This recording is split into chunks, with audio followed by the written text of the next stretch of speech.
Hello, everyone, and welcome to EVTN News, your source for Catholic news. And we're going to be talking about a few stories that happened in England and connecting some dots today. So I know you guys always like to do that.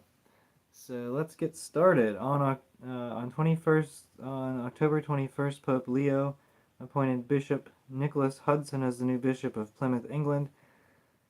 This follows failed nominations for Plymouth in December 23 and September 24, respectively, of Canon Whitehead and Bishop Moger.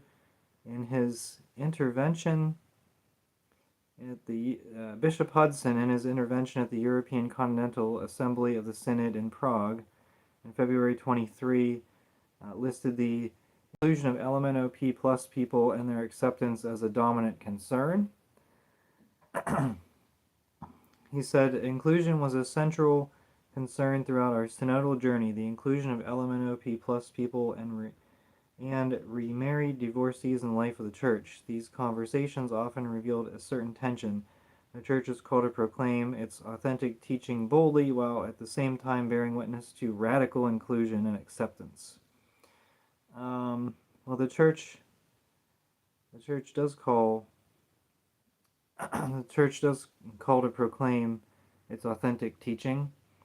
It doesn't promote radical inclusion and acceptance. That's the modernist LMNOP rainbow bishops that believe that. So let's just go with what the Church teaches and not what the modernist heretics teach. Okay. In the Prague text, he also mentions the tension between young people who adhere to the 1962 Missal and those who prefer more contemporary celebrations. So basically, what a certain age group versus all ages. Anyway, in June 2019, Bishop Hudson celebrated the Eucharist to dedicate the new liturgical table at Farm Street Church in London.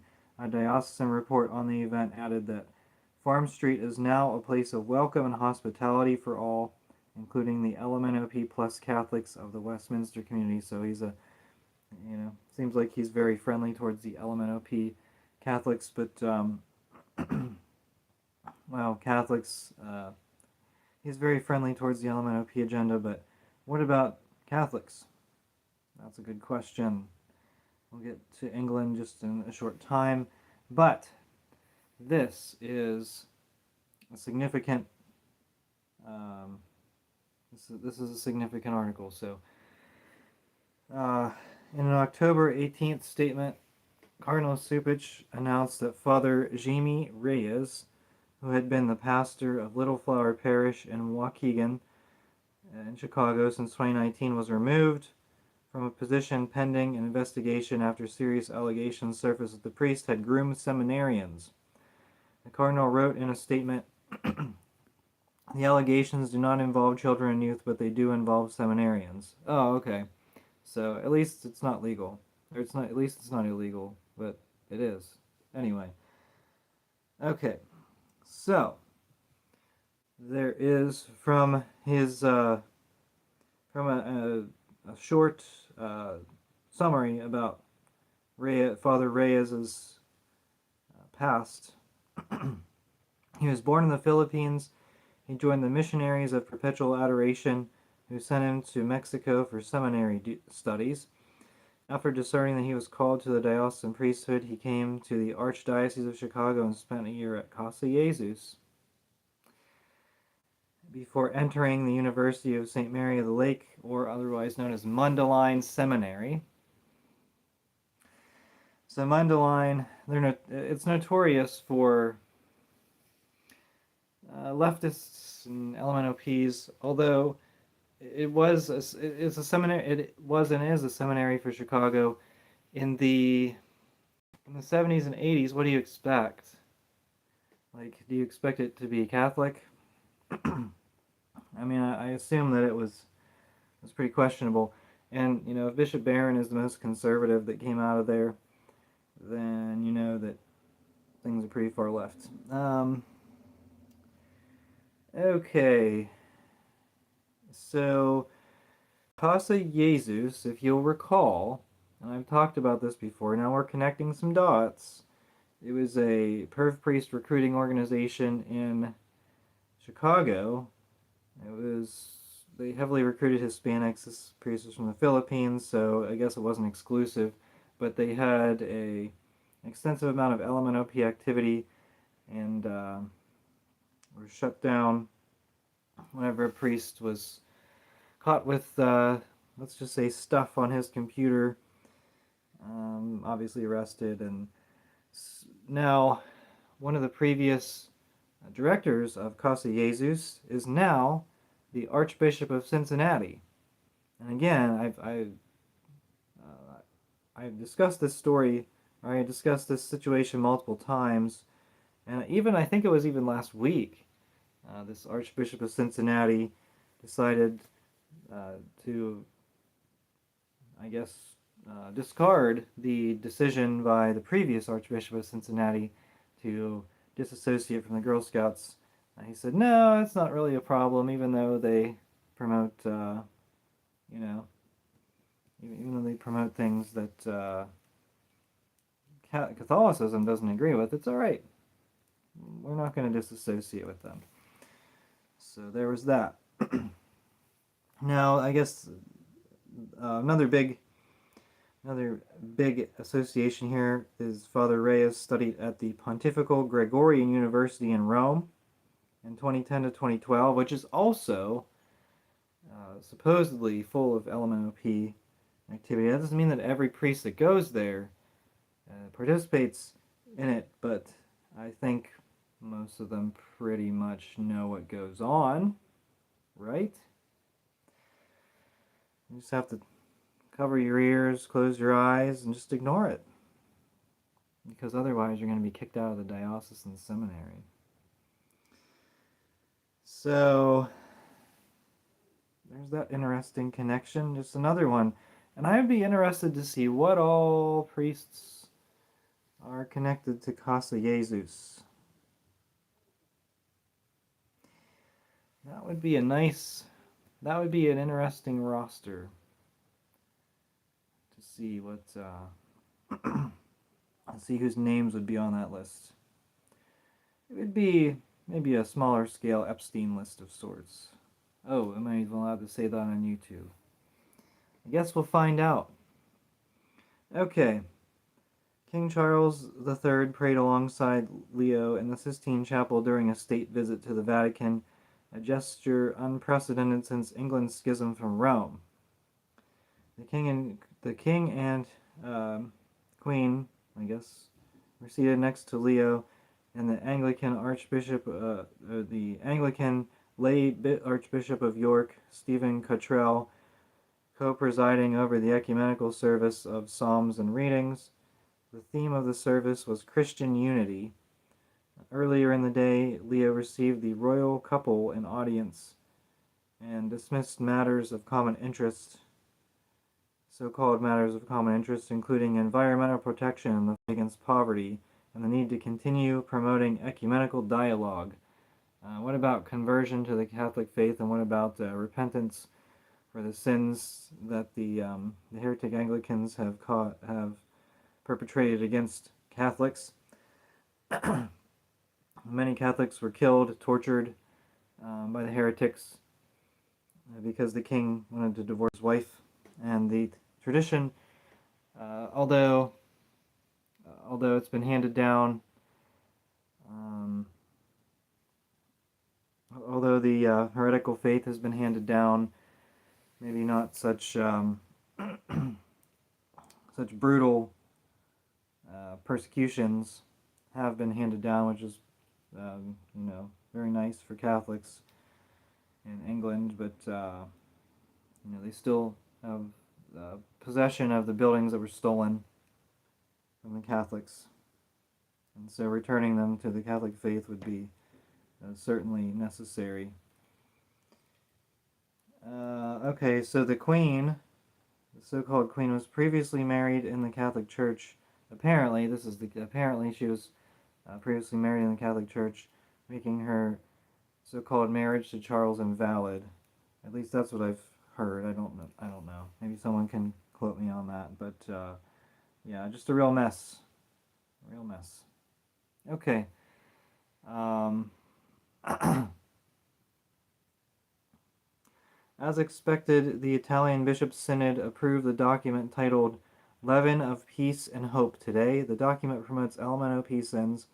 The vote was passed with an overwhelming majority, 781 in favor out of 809. Did they really have that many bishops? Wow.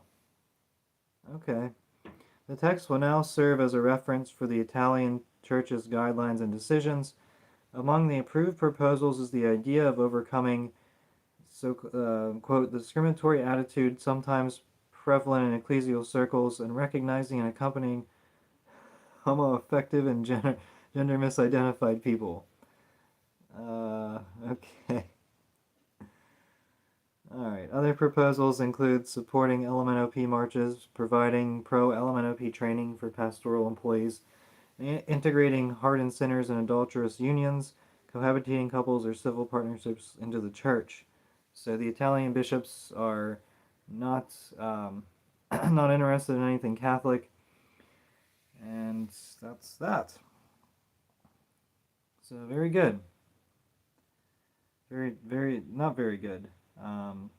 Very disappointing.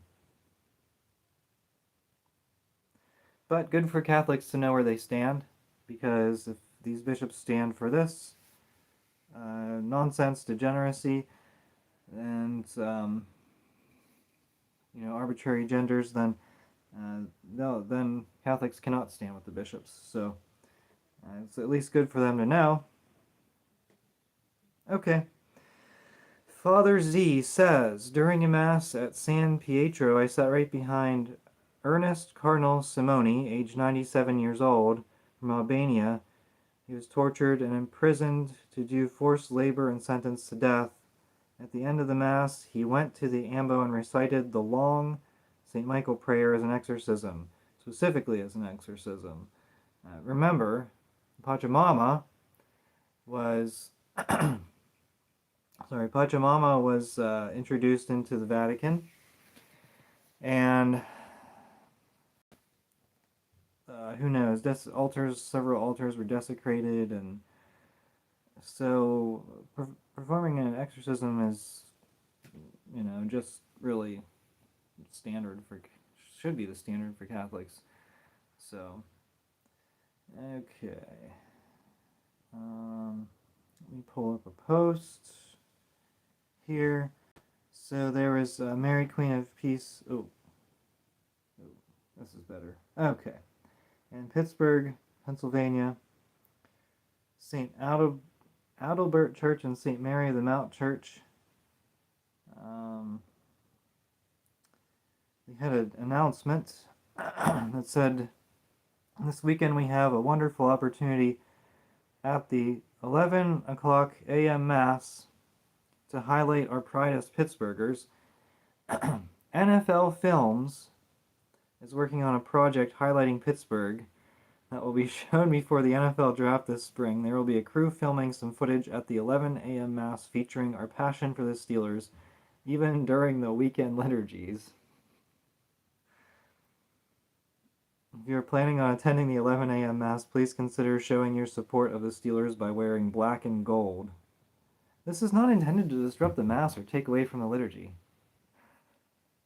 So wear your football team's jersey. Alright, very good. Or very not good.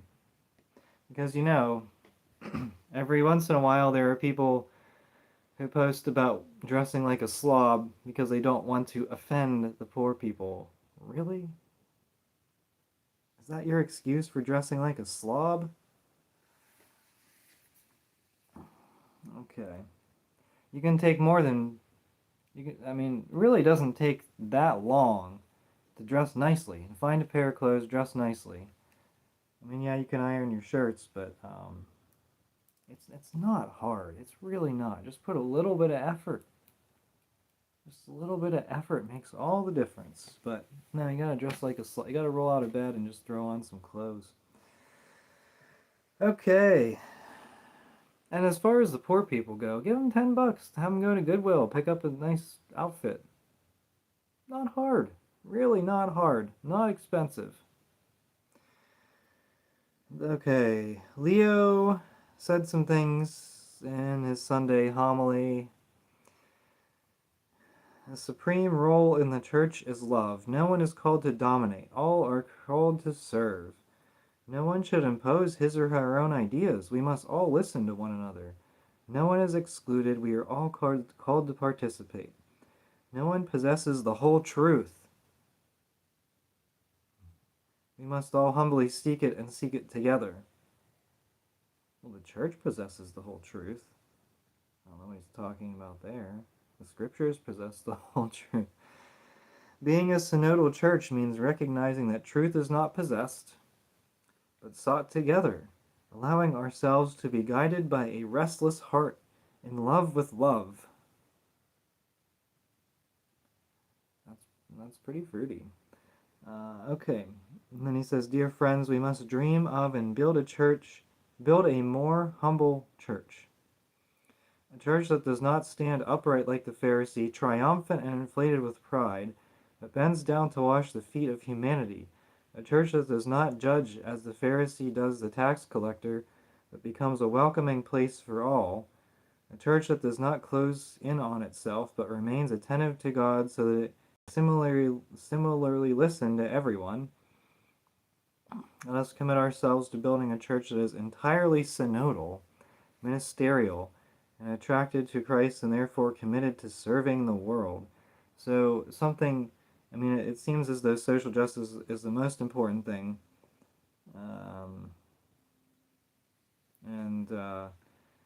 Entirely synodal. A church that is entirely synodal. Do you attend a synodal church? I know I don't. I don't want to, because I don't believe in synodality, and I reject it. I reject synodality and all its empty promises. The church does not stand upright like the Pharisee, triumphant. The church is triumphant. So what was the purpose of saying that? It has to be saying triumphant and inflated with pride. Well, triumphant isn't inflated with pride, but we know that the church offers the truth, so we don't need to listen to any of the errors of any of the other false religions. Any of the false religions. Not the other false religions, any of the false religions. Let's see. A church that does not judge.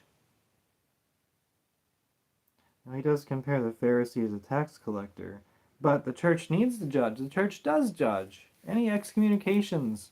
So does this mean that if you're not going to judge, if the Pope's not going to judge, then why worry about traditionalists? Why not just let us have our Mass and bishops and everything that comes with it? I don't know. Or are you judging? Are you judging the traditionalists?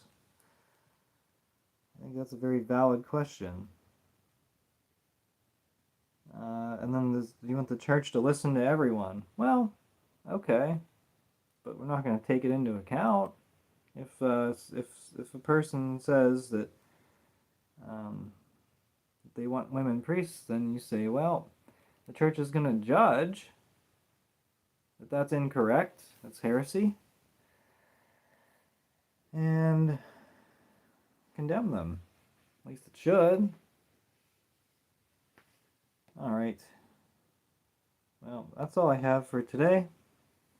So, until next time, this has been EVTN News. Thank you so much for watching. We are the laity, and we will not be silent.